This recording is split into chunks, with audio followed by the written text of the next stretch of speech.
أنا ما أستحق منكم هذا الشكر والتصفيق.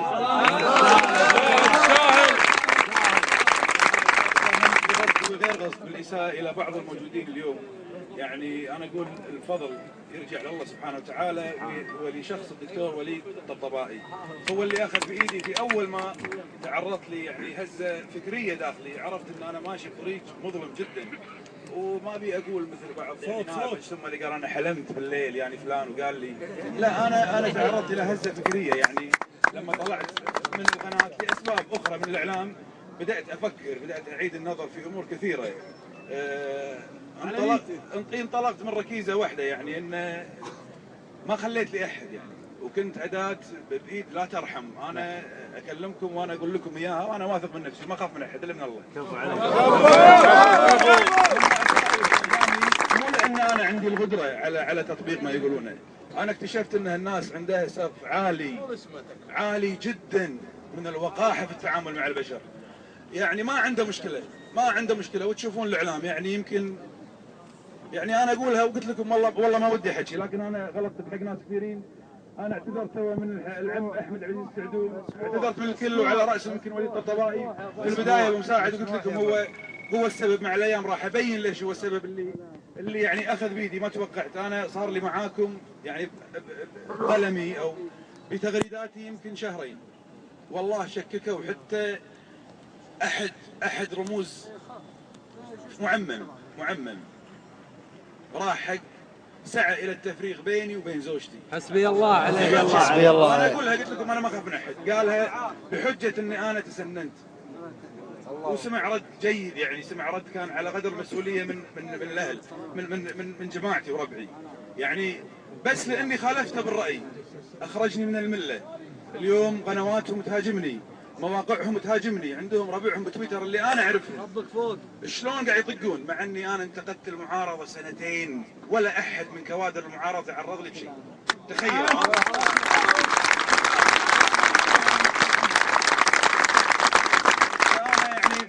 يمكن يعني بالنهايه انا اشكركم والله، يعني تضيع الكلمات مني ماني عارف اقولها، لكن يا رجوله الله يسلمك يطول عمرك. فكل الشكر لكم يعني. وانا اللي جابني اليوم مو تسجيل موقف، انا استشعرت في الايام الاخيره خوفي على انور ولدي، على جاسم ولدي، من انه يكونون في هذا الموضع. وانا يعني يمكن ما اخفيكم سر، احد المطلوبين هو قريب مني لدرجه كبيره جدا، وراح في الايام القادمه راح ينادونه، وهو قريب مني جدا جدا يعني. واتمنى يعني اللي قاعد يصير هذا قصر العدل. انا اقول كلمه للتاريخ، اقول ان الشيخ صباح الاحمد سمو الامير لما سعى وهو وزير خارجيه لفصل منصب ولايه العهد عن رئاسه الوزراء، كانت هناك ركيزه غايبه على البعض. هو مو فصل ولايه العهد عن رئاسه مجلس الوزراء، هي عزل للشيخ سعد عن منصب رئيس الوزراء تحت ذريعه مصلحه الكويت. مصلحه الكويت اليوم لو نحط ناصر المحمد بدبلوماسيته وفلوسه ونفوذه واخلاقه وككاوه في ميزان عمل واحد بالشيخ سعد، يطق مليون صفر الشيخ سعد.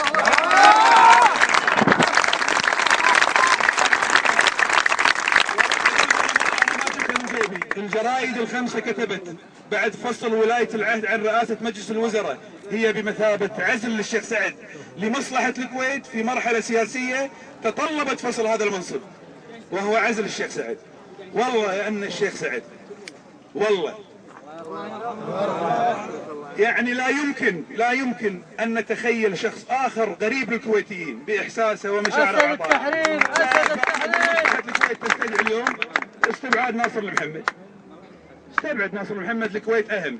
وأنا متفائل بيوم الاثنين. أنا يعني من الآن ما أسجل عذر، أنا مدعو يعني برا الكويت، مسافر باكر الصبح، ولا كنت أتمنى أكون موجود، بس هناك من أولادي من سيمثلني في ساحة الإرادة.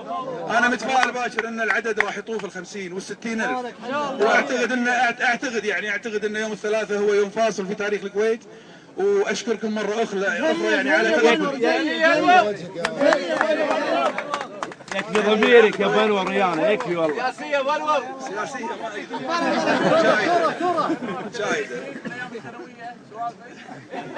طبعا الدكتور جمعان الحربش كان زميلي في الدراسة، وكان بيني وبينه أنا بنفس الطاولة. يعني أنا أكثر شخص ترجيته يغششني فيزياء أول. والله ما غششني. وإيش وإنه ما غششني؟ كان ما صرت إعلامي. ما أدري يعني ما يستحضرني. أكثر شيء يستحضرني يعني قصيدة يعني للشاعر فهد بروسلي رحمة الله عليه، يقول: الدار جارت ما عليها شافة، والحر فيها شايف ما عافه، دار تكاثر صدها وانصدت عاداتها عقب القبول انكافه، دار شوى الصفة عجوز شمطة هماس مناعة حلافة، تاخذ عيال الناس وتداويهم وعيالها لعيونهم خطافة، دار لغير عيالها مشكورة، دار لغير عيالها مشكورة، ولبنها تلعن أبو أسلافه، مثل الحمامة فرخها في البيضة عند طيرانه تنكره وتعافى. يعني أنا أستخدمها أجيبها من التاريخ وكأن نعيش اليوم يعني. وقلت لكم أنا اشتغلت واطلعت على أسرار إن شاء الله مع الأيام أقولها، الحين ما أقدر يعني. وأشكركم مرة أخرى يعني.